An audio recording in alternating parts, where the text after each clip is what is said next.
தாவேகா சார்பில் நடைபெற்று வந்த மகளிர் தின நிகழ்ச்சியில் பெண்களுக்கான தேர்தல் வாக்குறுதிகளை விஜய் அறிவித்தார்.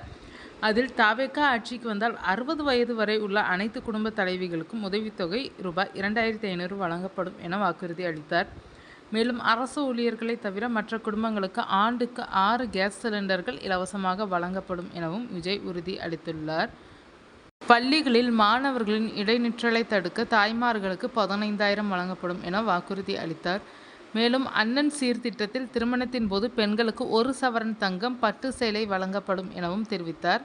மேலும் அனைத்து அரசு பஸ்களிலும் மகளிருக்கு இலவச பயண திட்டம் செயல்படுத்தப்படும் என்றும் விஜய் அறிவித்துள்ளார். பிறக்கும் குழந்தைகளுக்கு தாய்மாமன் தங்க மோதிரம் என்ற திட்டத்தை தங்கள் ஆட்சியில் நிறைவேற்றுவோம் என விஜய் அறிவித்துள்ளார். இதில் மோதிரத்துடன் டிரஸ், சோப்பு உள்ளிட்டவை அடங்கிய பெட்டகமும் வழங்கப்படும் என உறுதி அளித்துள்ளார். மேலும் மகளிர் பாதுகாப்புக்காக வேலு நாச்சியார் படை உருவாக்கப்படும், பள்ளிகள், ரேஷன் கடைகளில் இலவச நாப்கின் வழங்கப்படும் என்பன உள்ளிட்ட வாக்குறுதிகளையும் அவர் அறிவித்துள்ளார்.